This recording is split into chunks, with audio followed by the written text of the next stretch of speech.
Beberapa hari terakhir dunia maya dihebohkan dengan nama Gozali, saudara, seorang pemuda asal Semarang yang mendadak viral karena berhasil menjual swafoto atau selfie hingga meraup miliaran rupiah di salah satu toko daring atau marketplace.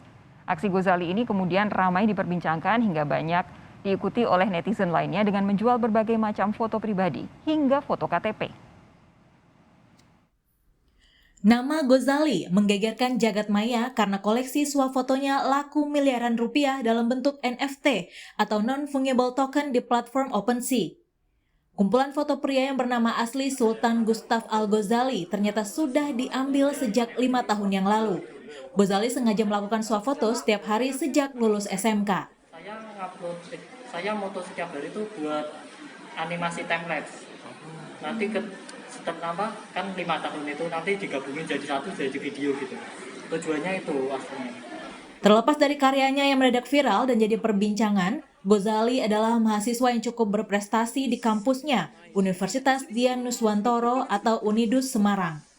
Dekan Fakultas Ilmu Komputer Unidus, Guru Fajar Sidik mengatakan, sejak semester 3, mahasiswa jurusan D4 Animasi ini sudah mendapatkan beasiswa.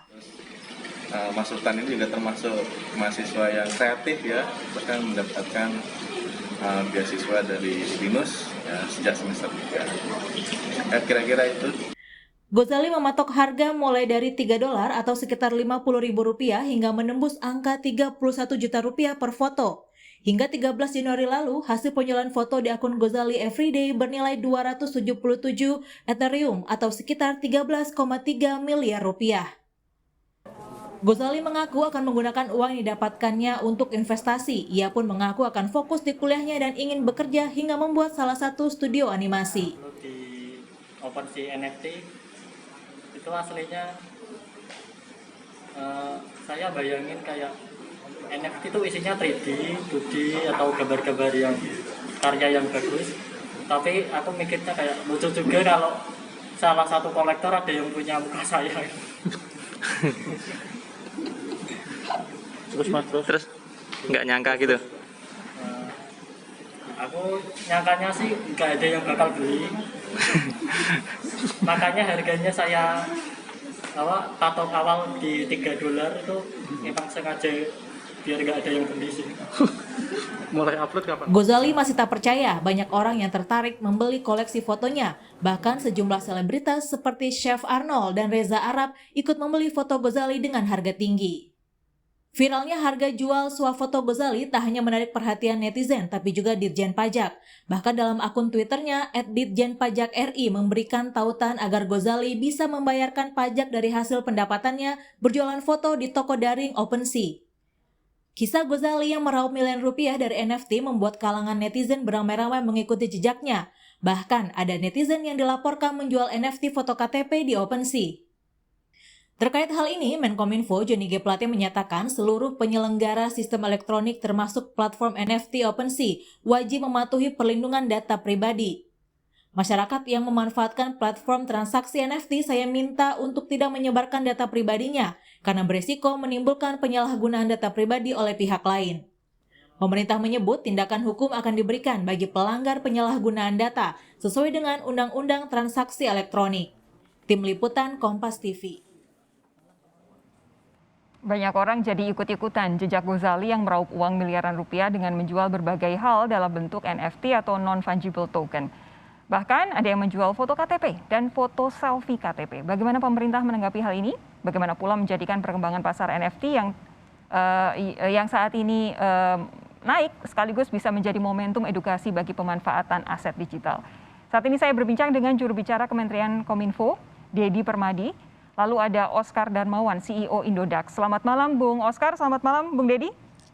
Halo, selamat malam. Selamat malam. Saya mau ke Bung Oscar terlebih dahulu. Jadi sebenarnya apa yang bisa Anda ceritakan, apa yang bisa Anda gambarkan kepada kami yang mungkin nggak semuanya paham apa itu NFT, apa itu OpenSea dan bagaimana cara kerjanya, sehingga ada seseorang yang pasang selfie selama 5 tahun terakhir kok bisa akhirnya selfie ini yang kami anggap sebagai sesuatu hal yang biasa ini laku hingga miliaran rupiah kalau diuangkan dari kripto menjadi mata uang fiat biasa.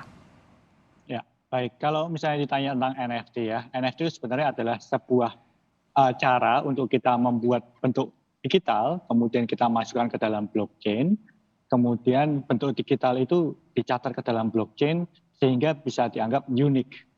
Ya. Kemudian kalau orang setelah bikin token unik itu, orang kemudian bisa menjualnya di berbagai marketplace digital. Salah satunya yang terkenal OpenSea.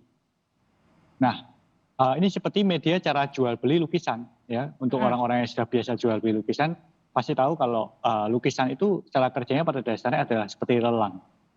Pada saat pembeli pertama membeli lukisan tersebut, dia beli, kemudian dia bisa memutuskan untuk menjualnya kembali. Nah, kemudian orang lain akan membeli di harga yang lebih tinggi dan seterusnya.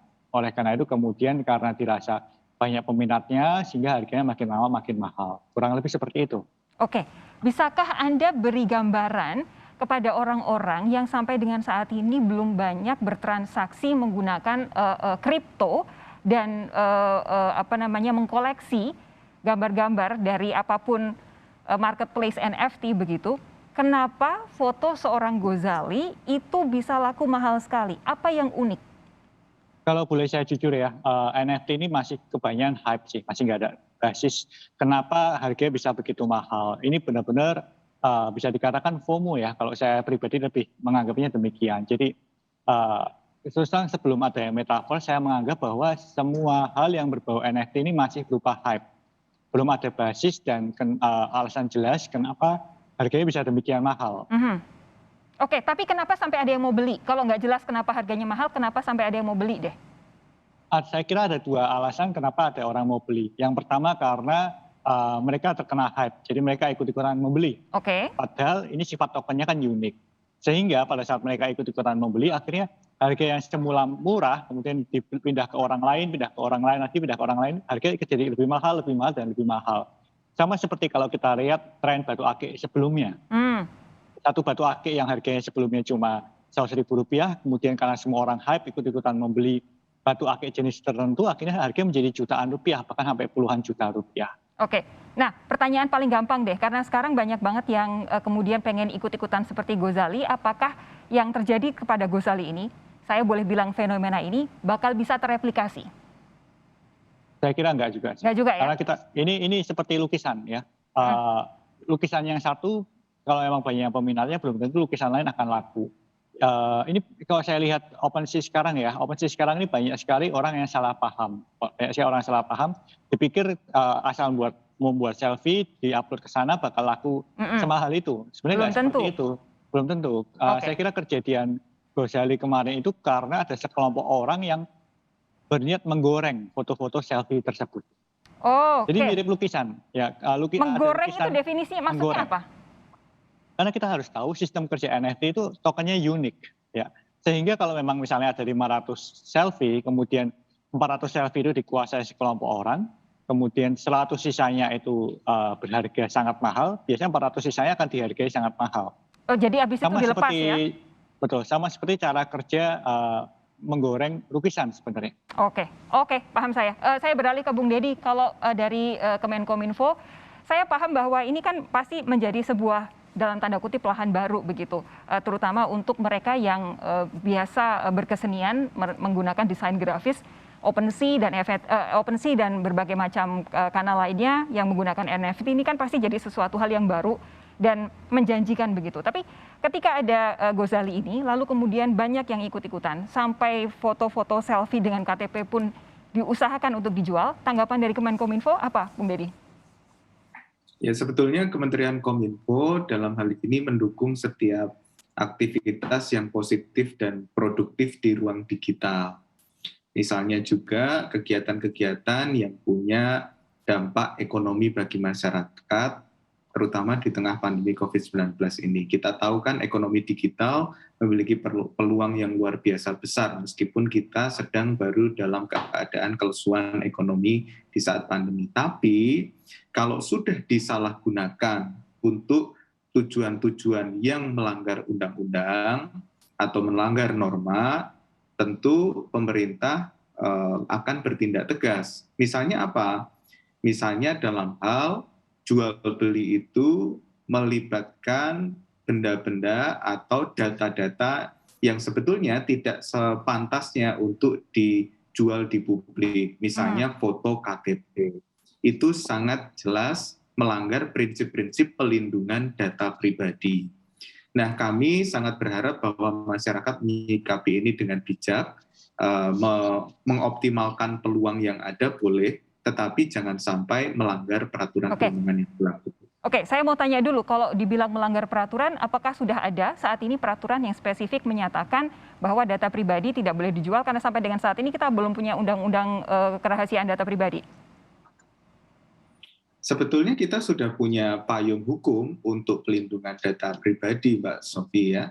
Yang pertama adalah kita punya Undang-Undang Nomor 11 Tahun 2008 tentang ITE serta perubahannya dan aturan pelaksanaannya. Misalnya PP 71, kemudian kita juga punya Permen Kominfo Nomor 5 Tahun 2020 yang mengatur bahwa data pribadi itu harus dilindungi dan setiap orang yang menggunakan data pribadi tanpa hak itu bisa dijerat pasal-pasal dari undang-undang. Kalau mengupload dan menjual selfie KTP sendiri dianggap bukan hak memang? Sebetulnya prinsip dalam Undang-Undang ITE itu adalah setiap orang yang dengan sengaja dan tanpa hak. Bunyi pasalnya seperti itu. Oke. Jadi indikatornya memang dengan sengaja, kemudian tanpa hak melakukan penyebaran data pribadi. Tentu kalau seseorang memiliki data pribadi dan dia menyebarluaskan sendiri, Secara itu sengaja. artinya dia punya hak atas data pribadinya sendiri. Tetapi secara prinsip itu sebetulnya melanggar prinsip pelindungan data pribadi. Jadi kami tetap menghimbau, walaupun kita punya hak atas data pribadi kita, tetapi tidak semudah itu kita menyebarluaskan karena di kemudian hari kemungkinan akan disalahgunakan oleh pihak-pihak yang tidak bertanggung jawab. Saya akan lanjutkan perbincangan ini sesaat lagi bersama Bung Oscar dan juga Bung Dedi. Tetap bersama kami, Sapa Indonesia Malam segera kembali.